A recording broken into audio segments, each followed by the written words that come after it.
I feel like it's always that fun. You're really good at your waiting to go live face. It's just a perma smile. Because I'm always like looking at something, or you know what it's like over this past couple of years with pandemic interviews, I'm sure, is for me, every time we go live, it catches me making the most horrific face. So Well, I think that the worst one is Instagram for me, because you go live and then it's like, now we're waiting for people to join. And then it's like, and you just sit there and smile and you're like, but there's probably a few people. So you're just like, hey guys. And then it's like 10 people and then it's 50 people and then it's 100 people. And you're like, okay, now we can. now I'll go. Yeah. I don't think I've ever made it to 100 people, so I'm going to take your word for it, but that's fine. That's fine. But I liked you had a really great, I'm waiting to go live face. I'm just so excited to talk to you. Yeah. Or about the face when you're leaving anything from Zoom or anything, where you're just like. Yes. Yes. Tebe had a funny one recently where he did it on purpose, but at first he did it where he was like, and then he was like, oh, you guys thought I was frozen. And he totally got me because I was like, did he forget that he was taking like, what's happening? I feel like it will influence what we're really like in person once we fully get back into that regular routine in the future. Yes, I think you're right. It'll be weird to see people like, well, it has been kind of weird to see people in person. Like, I don't remember the last time I did an in-person interview. Like, everything has been via Zoom. So, but it's funny too, because a lot of times those in-person interviews, you're only ever taking the audio when it's for radio. So now it's like, even though I'm able to sit at home and I've got my slippers and my coffee and that's fantastic. Yeah. It's like, this half of me has to be totally makeup and pajama bottoms. That's been my life.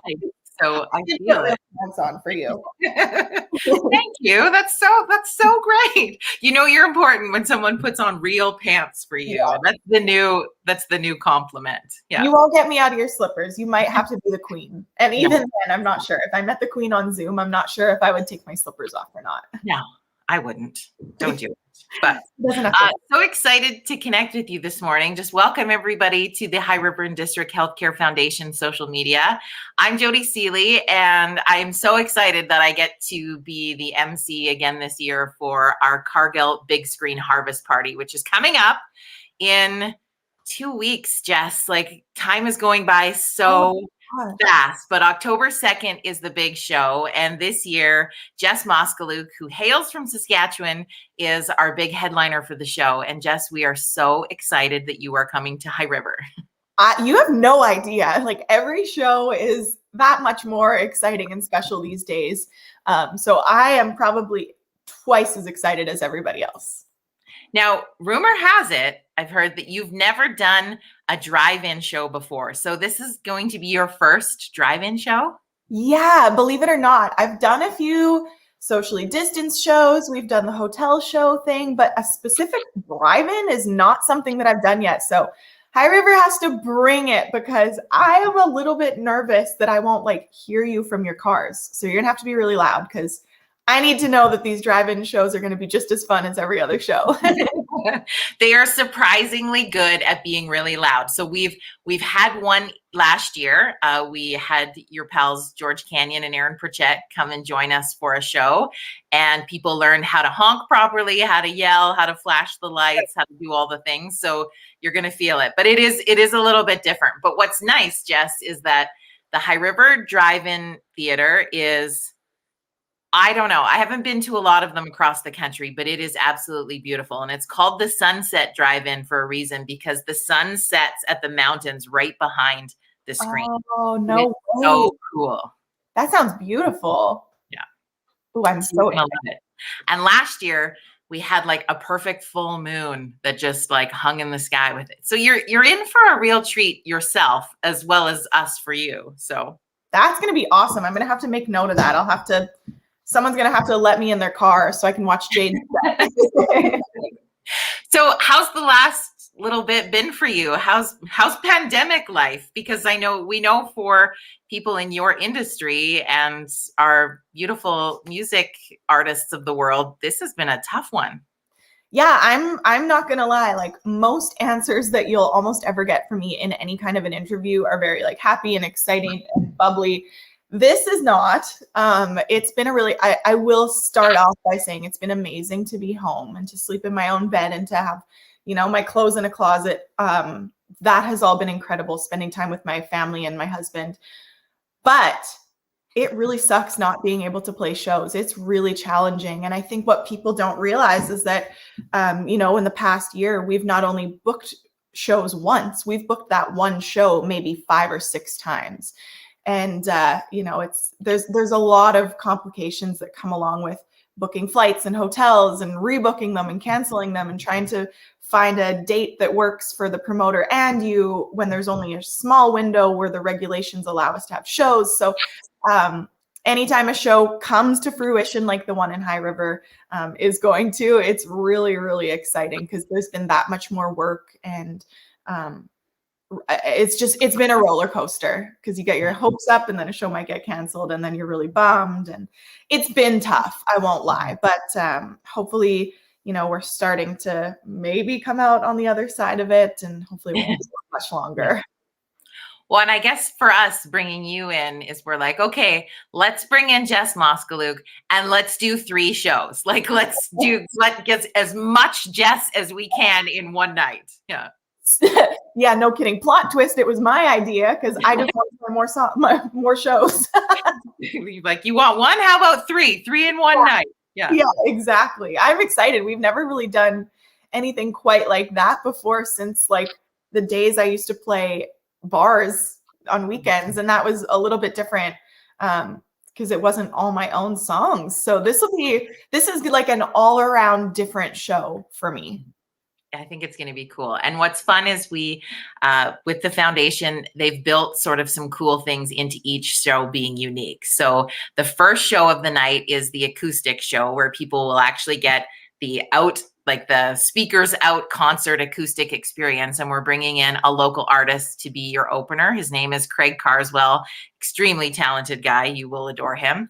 The second show, the pre-show before you come on stage is a magician. No. So this really cool magic show right before. And then the late show, we have a local comedian who's actually quite known across Canada, but his family is from High River. And he is going to be doing the pre-show with a little bit of comedy before we go on. So we just brought out all the stops for this show. I did not know any of that. Everything you say is getting me more and more excited for this show. That's going to be really cool. That's going to make it hard for people to pick which show they want to come to. I know. It really, really is. Yeah, it's really cool. So a reminder to everybody that you can get your tickets right now. They are on sale for all the shows at highriverhealthfoundation.ca. So make sure you get them. But what are you sort of doing to prepare for coming out to see us, Jess? What does that look like for you? Well, I mean, it's kind of the same for every show lately. There's not a lot of, I don't know how to answer that, to be honest. It's a weird time right now. So yeah, booking flights, doing the things that it takes to get there. Been taking voice lessons since the pandemic started just to try and keep things kind of in tip-top shape. We can't rehearse because we can't really all get together. So I guess the answer is getting really excited and hopefully praying. Yeah. Thinking about it and getting pumped. I don't know. Yeah. Well, I think it's interesting that you bring up taking voice lessons during it, because I think for those of us who are not gifted with the ability to sing, it's a muscle that has to keep being worked. And when you don't have the opportunity to be on a schedule that you were before, that's interesting. So I'm like, oh yeah, you'd have to really be able to keep that muscle going. Yeah, that's the exact, you nailed it. It is literally a muscle. And just like going to the gym every day, if you stopped going to the gym, you wouldn't be able to lift as much. You wouldn't be, your cardio health, you wouldn't be able to run as far. So it's very much, it's that. And it's funny because my voice coach actually says that. We'll be like, we'll do a bunch of weird exercises and we'll be kind of laughing at the sounds we're making and stuff. And she's like, it's really important to remember that what you're doing right now is like being at the gym. If you're wanting to look great in your bikini to be at the beach, you're going to do a bunch of squats and planks and whatever else, but that's not what you're going to do at the beach. That's just so that you look good. No one ever sees what you do in the gym until you get to the beach and look great. So I'm going to make a bunch of weird sounds on Zoom to my voice coach every week. And then when I get to High River, which I'm going to call the beach, yeah, we're going to look and sound great because of the work that we've done. So I guess that's one thing that I've very much been doing to prepare for shows in general. Yeah. So I have one later today when we're done here. And yeah, it's kind of, it's good to know. And I think, you know, it's working out in a different way than you do normally on stage. So it's been interesting to see kind of what my voice has done and things that I never really spent time working on or didn't realize were really good or really not so great. So it's been a real eye-opener. Well, and I think it's like we learn whenever we get to have a conversation, say with a professional athlete, is you learn about what they do behind when you watch them do the sport to prepare for that. And we maybe don't think about that with a professional singer, that there's a lot of things that go in behind the scenes to craft and hone that skill and that gift that you have.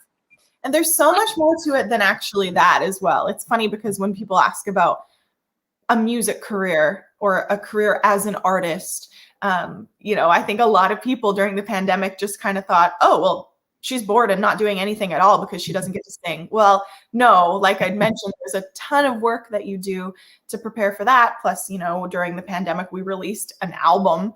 So you're doing all that. We're doing interviews like this, and we've got strategy meetings, and there's still a lot of brainstorming that's going on. And I created a whole new business venture in something called Handpicked by Jess. So there's a lot of things behind the scenes that don't even involve the music directly. There's a lot of other things that go into it. So it was really important for me to carve out that 1 hour bare minimum every week to work specifically on my voice. Yeah. Well, it sounds like you've got lots of things, because you're a relative, like you're still considered a newlywed, are you not? Like we're still in the newlywed bubble? I don't know. When do you stop being a newlywed? We just had our 3-year anniversary at the end of August. Well, like we talked before we went live, is the concept of time is completely gone. So I feel like you just got married like last year, but it obviously was 2 years ago. Yeah, it's so funny. A lot of times in interviews, people will be like, and you just got married. And I'll be like, I've been with my husband for 9 years. So you're like, no, he's really kind of old hat. I've only just had this thing for 3 years. Yeah. Yeah, exactly. Yeah. It's been kind of fun. So the new album, tell me a little bit about it for a second. How was it making and releasing music during a time frame that was so different? Yeah, this was incredibly different than anything we've ever done. Typically when we put together an album, it's like I'll spend the whole year writing.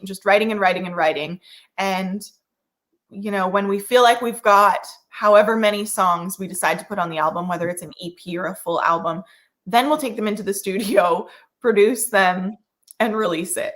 Sounds pretty simple.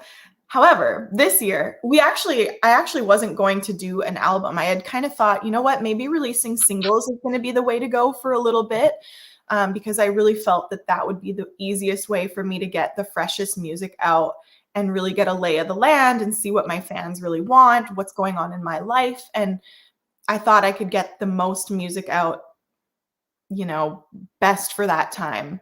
So we weren't going to put out an album at all. Then the pandemic happened and we thought, man, we don't know when this is going to end. I don't know when I'll be able to physically get in the studio. So I kind of looked back on my catalog and found a bunch of songs that I was really still super in love with, songs that I didn't make an album for whatever reason. Maybe the title was too similar to something else on the radio at the time. Or maybe it didn't fit with the other songs that were on a different album. And I combed through and I found a bunch of songs that I was like, man, I wish we would have put this out. And so I thought, well, why can't we now? So what we did was took the demos, and the demos are actually, the demos in this case were what we had recorded the day that we wrote it. So So sometimes they're not perfect. They're just kind of like a rough idea of what we would do if we took it into the studio to fully produce it. So we took those demos and we kind of just cleaned them up from remotely from wherever we all were. And we put it all together and released it as an album. And because of that, I decided to just call it The Demos. Yeah. So there's a few songs on there, such as Map Dot, where you can hear the demo from the day we wrote it. And then you can hear the cleaned up version of what we got when you hear it on the radio. So it's a different concept, and it was really important to me to give fans something really cool during this time. So you kind of get a peek back, behind the curtain as to what my songwriting process is, because everybody's songwriting process is a little bit different. So this is mine. This is what it sounds like when we write a song, and this is what it sounds like on the radio. Yeah. Pretty cool. Kathy and I from the foundation were talking the other day just about you and Jade, because Jade Eagleson is also joining the show, and it's going to be such a great fun night. But I was saying to Kathy that the first time I met you, had your guitar and you were singing in the lobby in between the doorways in Saskatoon during Canadian Country Music Week. And it feels like, I mean, I'm sure when you look back, it seems it was probably a lot longer, but it feels like we had this introduction to you in the lobby one year, and then it felt like the next year you're winning Female Artist of the Year. Like it went quickly, but probably not quickly as it goes. But it's been really cool to watch the progression of you making it into, being the top of the top in Canadian country music. Well, thank you. I appreciate that. Yeah, it did feel like those first few years flew by. It felt like everything happened really quickly. And I guess in some ways it did, being nominated that first year for new artist and female artist and winning female artist is pretty crazy. Yeah. It was a time where there weren't a lot of females out at the radio, and for whatever reason, what I was doing was resonating with fans, and I'm really thankful and really lucky for that, because it's continued to kind of carry on today. And so where there's a lot more females out there doing awesome things, and it's really inspiring to see. So I'm happy to still be one of those females, still just releasing music that she loves and playing shows, even though they look a little different these days.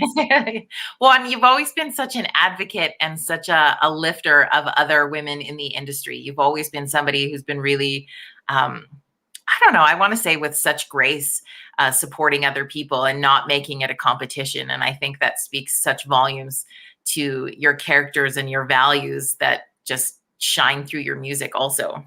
Thank you. I very much appreciate that. But I mean, the thing is, like, there really isn't, the competition thing is not a thing in my mind a lot, because we all have such different lanes. Megan Patrick is absolutely killing it right now, and her music sounds nothing like mine. Yeah. She knows exactly who she is, and she's captured that so well in her music and in her style and everything she does.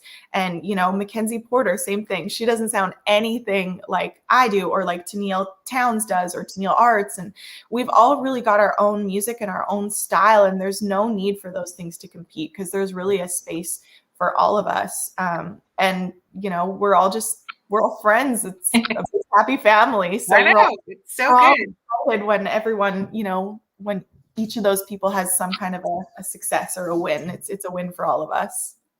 Well, and I know that it always depends on the energy of the crowd and what things look like. And, it's a different sort of experience when you come to High River in a couple of weeks. But what can people expect from like stage show Jess Moskaluke if they haven't had a chance to see you before? I mean, I'll answer this question, but I can't promise that it's going to be the same, because I genuinely have no idea what I'm walking into when it comes to a drive-in show. So I don't know what they can expect from the High River show. But being that these shows, we're doing so many, they're a little bit shorter than we typically do, which is kind of exciting in a way, because I really feel like we've got like a jam-packed set of hits and exciting songs that people know. And so I think it's going to be a really high energy, fast pace. Like, I'm not going to be able to talk a lot, because I want you to get as many songs in that tiny little time frame that it feels like to us as we can. So you're going to hear the hits from me, and that's going to be about all we're going to have time for. So it's going to go by fast, and it's going to be a lot of fun. Yeah, well, we're really looking forward to it. Again, we're just going to remind people, you can get your tickets right now. There's 3 shows to choose from. There's a 5:30 show, an 8 o'clock show, and a 10 o'clock show. Get them at highriverhealthfoundation.ca. And you get to see Jess Moskaluke in High River in a couple of weeks. And Jess, we are so freaking excited to hang out with you. Me too. It's going to be fun. Jade Eagleson's going to be there. He's going to probably be cranking out the hits because that's all he does anyway. So basically, yeah, you both do. Yeah, we're blessed for a really cool show. And what I think will be neat is that your music versus Jade's music, although you're both country artists, again, very different energies to your music. So what's really nice about that is people coming to the show are going to get a really cool double experience. It's not where everything's going to sound the same, if that even makes sense. Definitely. Yeah. We're kind of on like opposite sides of the country music spectrum. And I love that. Jade's one of my favorite people, and he's easily one of my favorite artists in country music period right now. So I can't wait to watch his show again, even though I've seen it 100 times. Yeah, and he says the same of you. So it's going to be a really cool night, and we're looking forward to it. So the countdown is on. We are like 2 weeks away from this big show. I can't believe that. 2 weeks. Oh my goodness. And then we can hug. And we can hug. Yeah. I know. Wait. Safely. We will hug safely, but yeah. But I want to be conscious of your time and not take too much of it, because I feel like we could probably gab and drink coffee all morning long, but we'll let people get back to their day. And we would just really look forward to seeing you in High River in a couple of weeks. Me too. Well, thanks for your time, Jody. If anyone's thinking about buying a ticket but hasn't done it yet, make sure you do, because like we've mentioned, there's a lot of shows, but that's it for that one night. And it's all going towards a really great cause, supporting your own community. So I'm so honored to be a part of it. So thanks for having me. All right. Bye, everybody. Have a great day.